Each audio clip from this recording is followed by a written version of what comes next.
Hi everyone, welcome back to my channel. Hope all of you doing very well. Today I'm gonna discuss very interesting topic, that is Cisco ACI endpoint movements and the bounce entries. And I will show you one interesting thing, that is your spine switch can talk, right? Let's enjoy the video. Let's get started. Multiple time I told you, right, that in data center environment most of the traffic gets flow in east-west manners, right? Now thing is that if your endpoint gets moved from these locations to these locations, what will happen in that case, right? Because already you have set up everything, and this movement is very frequent and very common. It's not frequent kind of thing, but it's very common, right? It's not surprising thing. It's very common in the data center. Like you can take an example of the V motion, right? So we'll understand what will happen and how it's managed by the ACI. I told you ACI is very clever, very intelligent, right? Let's see. Now with this diagram, I will show you how it's work. First, try to understand one thing very well. That is, here is one endpoints, right? And here is endpoint 2. And they have their entry accordingly in their lift switch endpoints, right? Their interface detail, their MAC address, their IP address, right? In which lift switch they are belongs to and located, right? Even remote in under the endpoint table, there is another entry, remote endpoint table, right? And there I can see the MAC address Y, IP address B is located in lift 2. It's very right? Because this endpoints is remote endpoint for this guy, right? And this endpoints is remote endpoint for him, right? This is how it is, and they having all the entries. Everything is going perfect, right? Now one day your manager says you have to move your one VM from locations lift switch 2 to 3, right? What will happen? Or in certain case something sometime we move automatically. What will happen in that case? Let's get it moved, right? So keep it focus your eyes in this slide. So if your endpoint 2 gets moved, it automatically build endpoint table, right, in lift switch 3. It's by default, right? It's normal behavior of the lift switch in ACI environment. So after build this endpoint table, what will do, he will update to the spine switches, right, immediately. It's a normal behavior every time he do, and in this time also he will do. What will do, it will try to update spine switch, right? But thing is that here your spine switch will talk. Wait a minute, who are you? Because the spine switch already having the same entry in his table, right? You can see the spine switch already having entry for your endpoint MAC Y IPB, which is located to lift 2, right? It was there. Then what happened? Now your spine switch understands it's a endpoint movement. This endpoint was there, now it is moving to another lift switch. Immediately he will understand. But your spine switch again will say, let me change something, then only I will receive this packet. Let me change something because it is moving, otherwise it will make unnecessary confusion everywhere, right? So what he will change, first this entry will remove, right? And he will remove this entry also, right? He will change over here also, he will change over here also, right? So three position he has to change. And keep in mind one thing, that is only this time your spine switch will come and push some information to a lift switch. It will update to lift switch. This is the exceptional. Otherwise every time your lift switch responsibility to update your endpoint detail to the spine switch, right? And this is the exception, and here only spine switch come and update you, right? Because it's a moving. Now let's see what are the changes he will do, right? Now lift switch changes, he's remove this endpoint whatever he has, right? Because this endpoint's no longer with him, right? Now another change he will made, that is the remote endpoint entry, or sorry, it's my bad, bounce entry, right?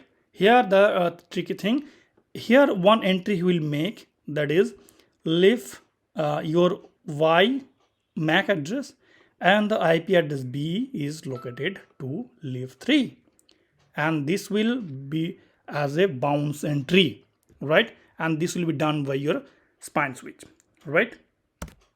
Another changes he will make, because in his database there is another change needed, because the MAC Y IPB which is belongs to endpoint 2, which is showing, still it is showing leaf 2, right? Which is not now, it's already moved. Now he will change, he will remove this, right? Focus over here. Now he will make another table, right? Another table, in the sense he will update the same table, he will remove the previous entry, right? Then he will make everything perfect. Now what will happen, he will make the bounce entry. Now questions might come to you that how do we check the bounce entry and how do we see how it is looks like, right? In that case you can see the same command, so endpoint table. In that case please look into that, right? Here your MAC info will show you the B, right?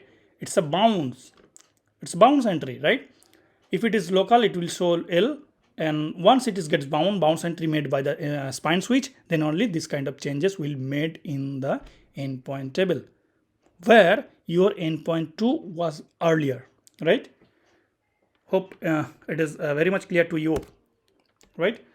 Now this is how you can check your bounce entry, right? Now the problem is that your leaf switch still holding this table. What is this table? His table is showing leaf 2 or MAC 2 IPB endpoint 2 is still belongs to this leaf switch 2. Only this switch holding this information. For that only the bounce entry made, right? So what if now this packets gets generated and you want to reach the endpoint 2, right? Now he knows endpoint is located to leaf switch 2. What he will do, he will go to leaf switch 2 following the entry whatever he have, or the entry as a remote endpoint, and he will check the remote endpoint bounce entry, and accordingly he will act, right? So what will happen, let's understand with the animations. It will go to the endpoint, take the bounce over from here, and it will go to leaf 3. Why? Because once this packet comes to him, he will say that it's not there, he is not staying here in this address, he is relocated from here to there, right? All right, so this is the address kind of thing you can imagine, right? He was in Delhi, now he moved to Kolkata city, right? So that's what he is the information he having, he is bouncing the traffic. This is how you can also understand, right? So another important over here, that is once this leaf switch receives this packet, as it's a bounce entry, keep in mind please, as it's a bounce entry, there is no changes in the source field, right? So source MAC address will be these guys, and the source IP will be for this guy. There is no changes, even it is bounce entry, right?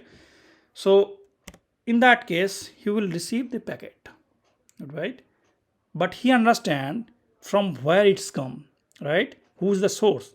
Then he will do generate the packet return traffic, he will reply that guy directly, right? Now he is not going to go leaf 2 or not going to follow the bounce entry, right? Because he knows from where it is coming, right? So once this leaf 1 receives the packet, he will receive, but thing is that he will check one thing, that is one changes is there, right? Source MAC and source IP of tape address is leaf 3, it's coming from leaf 3, right? It's mean the destination to whom I am trying to reach, the endpoint 2, he is not no longer staying in lift 2. He already moved. Then what he will do, he will immediately remove his entry, right? He will remove the entry because he is not staying. For further next request, next communication, this should not be done to go to a bounce entry. He will remove and he will make a new entry, right? Hope you are enjoying. Please press on like button and share others so that he can also understand, right? All right. So this is how he also heal, right? ACI by himself. Let's say by himself he can heal himself, right? So this is how the bounce entry works. Hope you enjoy the video, right? Thanks for your time. Have a nice day.